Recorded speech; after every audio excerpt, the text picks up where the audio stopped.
बार बार अपने दिल को जो है वो समझाने की कोशिश कर रहा हूँ कि इंडिया जो है अपने मैचेस कॉम्प्रिहेंसिवली जीत रहा है और टी20 वर्ल्ड कप की जो जर्नी है वो जारी किए हुए है, लेकिन पता नहीं क्या अंदर से कोई चीज मलामत कर रही है, बार बार प्रोवोक कर रही है कि इंडिया जिस तरह के मैचेस जीत रहा है उसमें कुछ तो फिशी जरूर है, उसमें कोई जो दाल में कुछ काला जिसे नहीं कहते, उस तरह की बात उसमें जरूर है। क्योंकि जो बांग्लादेश के साथ जो मैच हुआ है इंडिया का, बहुत ही क्रूशियल मैच था। ऑब्वियसली इंडिया और बांग्लादेश के लिए तो इम्पोर्टेंट था ही, लेकिन पाकिस्तान के लिए जो बहुत ज्यादा इंपॉर्टेंट था। और जिस तरह का ड्रामेटिक किस्म की हमने सिचुएशंस उसमें देखी हैं कि बांग्लादेश जब चेस डाउन कर रहा था तो प्रॉपरली धो रहा था इंडियन फास्ट बॉलर्स को, और इंडियन बॉलर्स को कोई समझ नहीं आ रही थी इंडियन बॉलर्स को कि किससे बॉलिंग करवाई जाए, कौन आकर इन लिटन दास को रोकेगा। प्रॉपरली जैसे कहते हैं ना कि धागा खोल देना और छक्के पे छक्का चौके पे चौका, उस तरह का सिनेरियो लग रहा था। और हमें लग रहा था कि जिस तरह से बांग्लादेश के जो ओपनर्स हैं जिस तरह से खेल रहे हैं, और फिर उनका मिडल ऑर्डर भी काफी अच्छा है, टैलेंटेड है, वो एक दो ओवर पहले ही जो है वो चेस डाउन प्रॉपरली जो है वो टारगेट कर लेगा।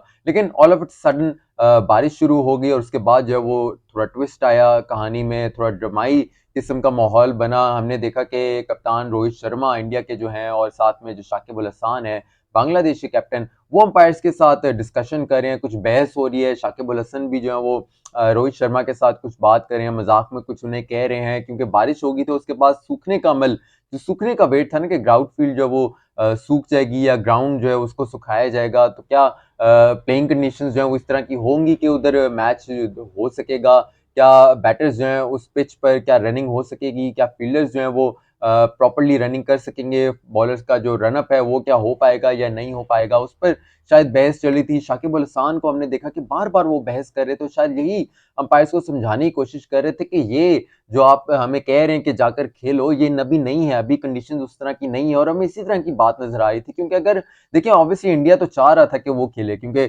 डकवर्थ लुइस मेथड जब लग रहा था तो उसमें इंडिया 17 रन पीछे था और क्लियर उससे जो है वो डिफीट हो रही थी इंडिया को, और बांग्लादेश जो है वो जीत रहा था। तो इस मोमेंट पर शाकिब अल हसन का बहस करना अंपायर्स के साथ, वो यही बताता है कि समझाने की वो कोशिश कर रहे थे कि अभी कंडीशंस इस तरह की नहीं है कि हम लोग जाकर जो है खेल सकते हैं, और ग्राउंड को भी सूखने का जो है वो थोड़ा टाइम दिया जाए। क्योंकि ऑब्वियसली डे का तो मैच था नहीं, नाइट का मैच था, उसमें ऐसा तो नहीं है कि विद इन 20 मिनट्स और हाफ आवर, जिस तरह की बारिश हुई थी, बहुत तेज ड्रिजलिंग हो रही थी, उसके बाद जो है वो आधे घंटे में सारा प्रॉपरली ग्राउंड जो है वो सूख जाएगा। लेकिन क्या बात करें, जो आईसीसी के अंपायर्स हैं उन्होंने अपनी जो है वो ठान ली और उन्होंने बस डिसाइड किया कि नहीं, हमने तो मैच करवाना है, और मैच करवाया उन्होंने। फिर जो बांग्लादेश को जो टारगेट वो अचीव करने वाले थे, उससे जो है वो एकदम रन रेट जो है वो रिक्वायर्ड बढ़ गया, और फिर बांग्लादेश को जो है एक चैलेंज जिनका जो है वो सामना कंडीशंस का सामना करना पड़ा। और मैं ये सवाल जो है ना वो छोड़कर आप लोगों के लिए जा रहा हूँ, क्योंकि देखें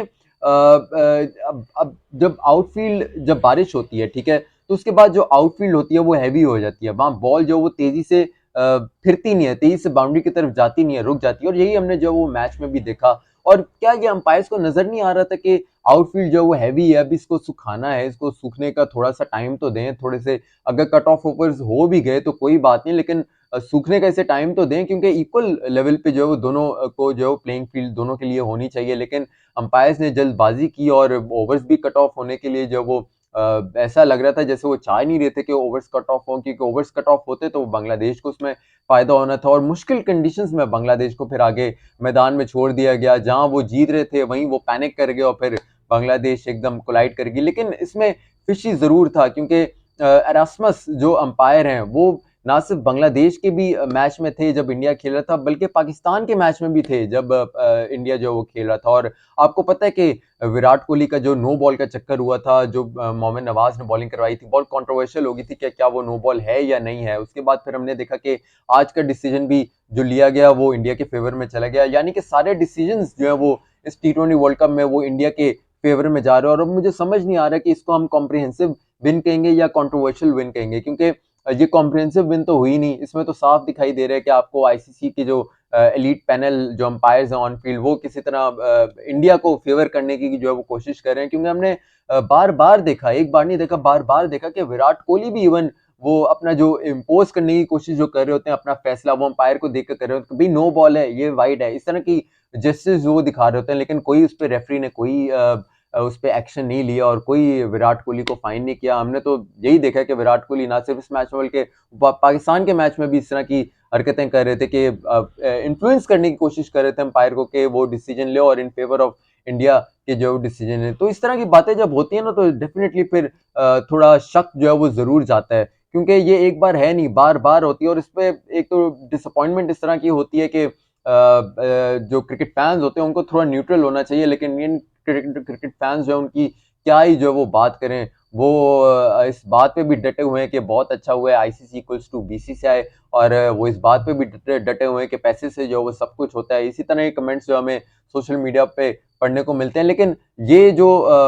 जिस तरह से इंडिया खेल रहा है, कंट्रोवर्शियली जिस तरह से जीत रहा है, और स्पेशली जिस तरह की बॉलिंग लाइनअप है इंडिया की, इस तरह के बॉलिंग लाइनअप तो मेरे ख्याल से लाहौर, पिंडी और कराची के जो क्लब्स हैं उस वो वाले उन क्लब बॉलर्स की जो वो अच्छी बॉलिंग होगी as compare to current Indian bowling lineup. इतनी जो है वो कहते हैं ना कि बिल्कुल ही बचकाना किस्म की बॉलिंग है, कंपेरेटिव है ही नहीं कि मतलब हर बॉलर हर बैटर जो है वो आकर इस बॉलिंग लाइनअप को जो वो धो देगा। बहुत ही लग नहीं रहा कि इंडिया जो है वो अगर सेमीफाइनल में क्वालिफाई कर भी ले तो उसके बाद कुछ सर्वाइव कर पाएगा, क्योंकि बॉलर्स की बहुत ज्यादा वेटेज है। अगर तो आपके बैटर्स चल गए, बैटर्स भी क्या चल गए, रोहित शर्मा तो खैर बुरी तरह फ्लॉप ही हो ही जा रहे हैं, एक सूर्य कुमार यादव हैं और एक विराट कोहली हैं वो जिन्होंने इंडिया को संभाला हुआ है। जिस दिन ये कोलैप्स कर गए तो उसके बाद बस इंडिया की कहानी भी खत्म होगी, क्योंकि बॉलिंग लाइनअप तो इतनी अहल है ही नहीं, इतना सलाहियत उसमें है ही नहीं कि वो किसी ना जो लो टारगेट होगा या इवन के 160 को भी जो है वो डिफेंड कर पाएंगे। तो इंडिया के चांसेस बहुत कम लग रहे हैं कि आगे जाकर जो कुछ इनको कामयाबी मिलेगी, क्योंकि कंट्रोवर्शियली अगर आप जीतते रहेंगे इस तरह से, आईसीसी के जो अंपायर्स हैं उनकी फेवर अगर लेते रहेंगे तो फिर वो एक हद तक ही फेवर होगी। जहाँ पे मेरिट की बात आएगी, मेरिट पे खेलने की बात होगी, वहां आकर फिर आप लोग फ्लॉप कर जाएंगे। तो मुझे तो इसी तरह की लगी है, कोई मजा नहीं आया इंडिया की जिस तरह की जीत जो है वो ले रहे हैं। हमको कुछ खास इतना का जो है ना वो टी20 वर्ल्ड कप में इंडिया की परफॉर्मेंस से कुछ सेटिस्फेक्शन जो है वो हो नहीं रही। खैर, आप मुझे बताएं, अपनी फीडबैक से मुझे जरूर आगाह कीजिएगा, कमेंट सेक्शन में अपनी फीडबैक जरूर दीजिएगा। आपकी फीडबैक मैं जरूर पढ़ता हूँ और really it matters to me. अपना बहुत सारा ख्याल रखिएगा। अरफा फिरोज को इजाजत दीजिए। अल्लाह हाफिज।